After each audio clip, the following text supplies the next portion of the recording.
Before we get started with the Sales Integrity Podcast, if you haven't already signed up for our free video email course titled 7 Steps to Master the Game of Complex Technical Selling, then you'll want to do so right away. If you're listening on your phone, then simply text the word SI course to the number 44222 or visit mastercomplexsales.com.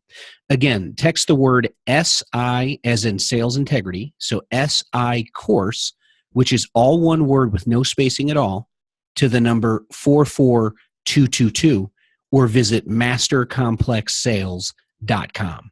Now, let's get started with the podcast.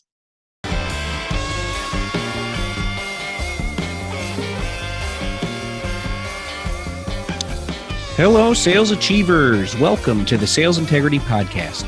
I'm Sean Pickett, founder and CEO of Sales Integrity, a sales coaching services provider, and also the founder of my coach site, a coaching enablement software provider. This podcast is all about helping sales professionals, leaders, and organizations with a complex technical B2B sale to increase sales and earn more money, period.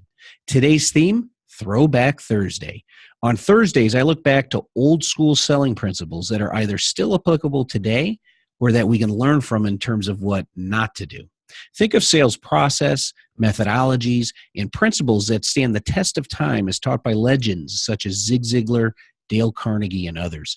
At times, I'm even going to use Throwback Thursdays to incorporate lessons of certain scenes from legendary sales movies or review controversial articles or books to determine their applicability in today's modern selling world.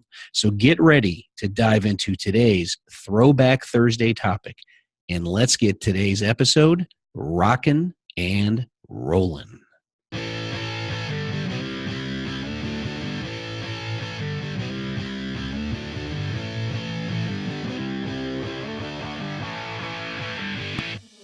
Welcome back to another Throwback Thursday episode on the Sales Integrity Podcast.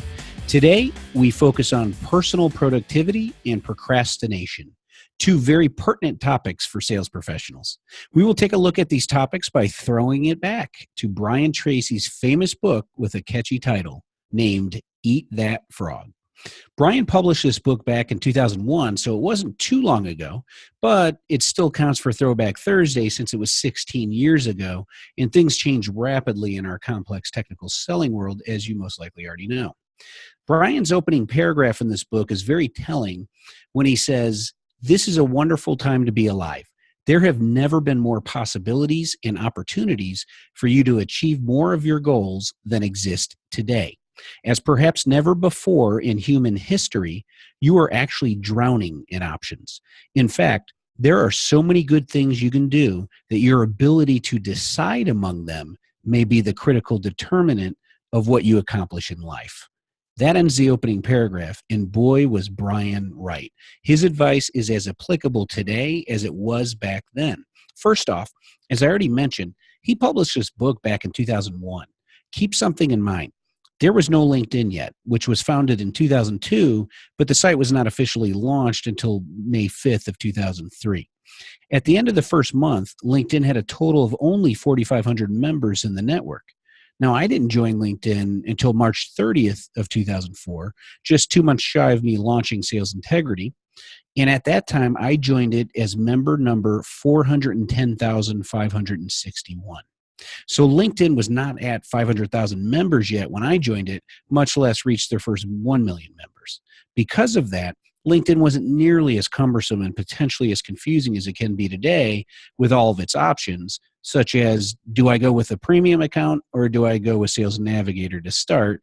Those being the two most common questions I get from sales professionals. It was just a more simplistic solution as the early adopters tried to make smart business sense of the platform in its infancy. As of today, LinkedIn now has over 467 million members in over 200 countries, with professionals signing up to join the platform at a rate of more than 2 new members per second. Wow. Now, I bring all of this up because LinkedIn is the go-to social media platform for sales professionals in the complex technical B2B selling world as it relates to conducting networking, business development, and lead generation activities.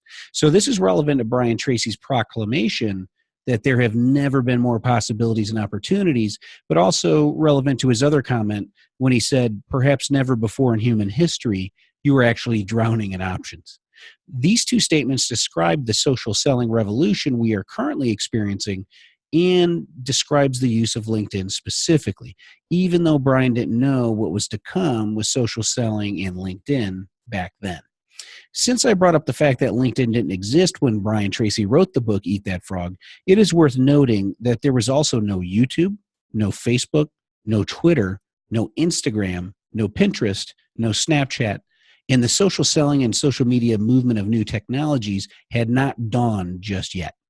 These are the mass weapons of distraction as it relates to killing productivity and enabling procrastination in today's modern selling world. That is, unless you use them appropriately with a well thought out plan on how to leverage each platform to achieve your sales and income goals, or determine if you even need to be on all those platforms in the first place. So let's dive in to just two quick lessons from the book that are applicable today, especially as it relates to dealing with distractions and procrastinating. First, let's set the stage by addressing the elephant in the room, or should I say the frog in the room. What the heck did Brian Tracy mean by eat that frog anyway? Brian describes it as follows.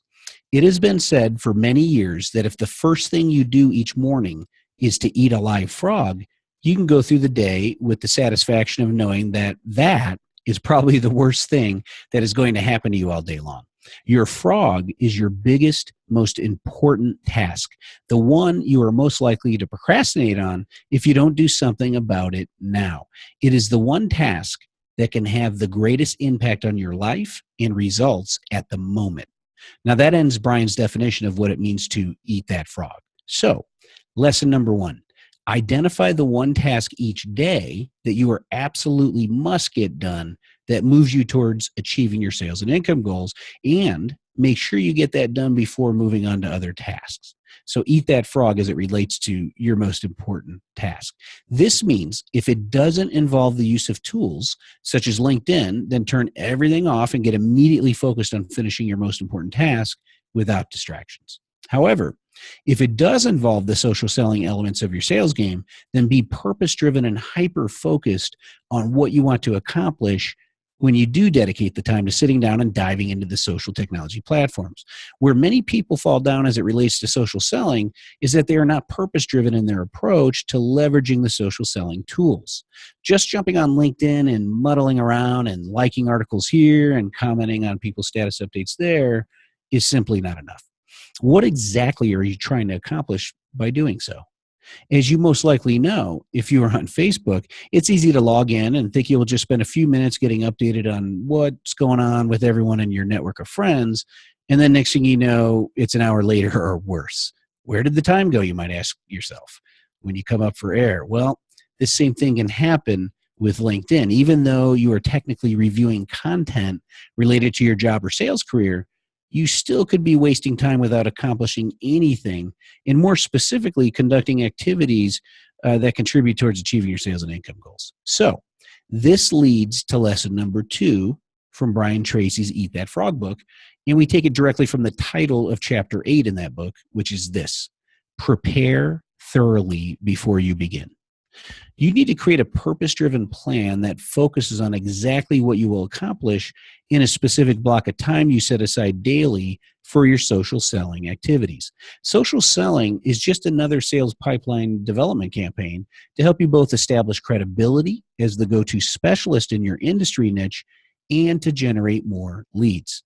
And technology such as LinkedIn, YouTube, Facebook, Twitter, and other related social technologies are simply tools you leverage to execute your campaigns. So, what's the first step in preparing thoroughly before you begin, you might ask?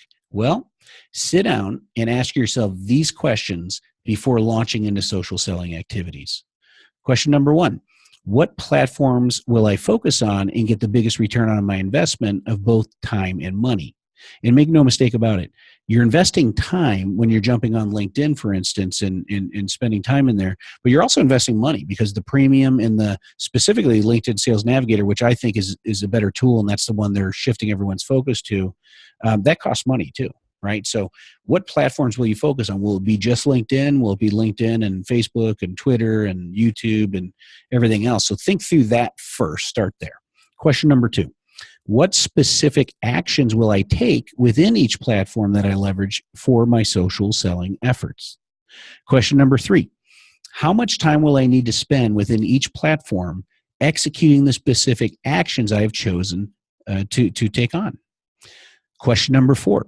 What resources do I need to leverage, such as value-based content, to execute my social selling actions successfully? What are we on? 1, 2, 3, 4. Question number 5. We have 2 more here, 5 and 6. Question number 5. Where will I get the value-based content? Do I create it? Do I leverage other sources' content, or both? And then the final question, question number 6, who else do I need to help? Who else do I need help from, both within my company or even outside my company, to help me become successful with social selling as a strategy? So these are questions that are a real good start for taking Brian Tracy's advice from 2001 and applying it today in 2017 for preparing thoroughly before you begin as it relates to social selling. Well, that will do it for today's episode. In future episodes, we'll dive more into detail on the topic of social selling tactics, and I will even have some social selling gurus on the show during our Wisdom Wednesday interview format on Wednesdays to provide real action-oriented tips and recommendations to take your social selling game to the next level. So stay tuned for all of that. In the meantime, let's close out the show with some quick reminders. First, we recently launched 2 new B2B tech sales professional groups, one on LinkedIn and one on Facebook. Just search for B2B tech sales professionals on either LinkedIn or Facebook, or both if you want to join both groups, and join the conversation with your peers there. Second, if you haven't already subscribed to our free 7-day video email course titled 7 Steps to Master the Game of Complex Technical Selling, then you can do so by visiting mastercomplexselling.com. Again, that's mastercomplexselling.com, or you can text the word SI course, so as in sales integrity, SI course, all one word with no spacing in between. If you send it with a space between SI and course, you'll receive an error message back. So text the word SI course to the number 44222. After subscribing, we will send you your first lesson via email right away on day 1, and then 1 for the next 6 days. Third, if you haven't already done so, please subscribe to this podcast on iTunes or SoundCloud. Just search for the Sales Integrity Podcast with Sean Pickett, and it should pop up and allow you to subscribe on one of those 2 channels. After you subscribe, please provide a quick 5-star rating and simple 1 to 2 sentence review to help others find the show. To provide a review on iTunes isn't as simple as you think. You can't do so directly within the podcast. What you have to do is actually click on the search icon, then type in Sales Integrity, and you will see my podcast there. Now, I'm referring to the purple podcast icon. When you click on that on your iPhone, brings up the main podcast center. Down below, you'll see the search icon. So click on that, type in Sales Integrity, and you'll see the podcast there. Click on the podcast. In it, you'll see the reviews tab in the middle there. Just click on that. And once there, you could provide a 5-star rating and simple 1 or 2 sentence review. Now, since iTunes prioritizes shows with the most ratings and reviews higher than those that have just a few of them, this will dramatically help the show be found by more people. So I greatly appreciate it. And finally, please share the podcast with your colleagues and friends who would find it relevant. You can do so by going to salesintegrity.com and click on the Sales Integrity Podcast menu link at the top of the page. All of the podcasts are there, and it provides you a way to click a button and share any episode, whether via email directly to individuals, or there's buttons there to share it on the various social media sites, LinkedIn, Facebook, Twitter, etc. So I would greatly appreciate it if you spread the word about the show on social media to help grow it. And finally, that'll do it for today's episode. Now go out there in the sales world today and help your prospects and customers buy what they want, what they need, and what benefits them. And most importantly, go out there and make it a great day.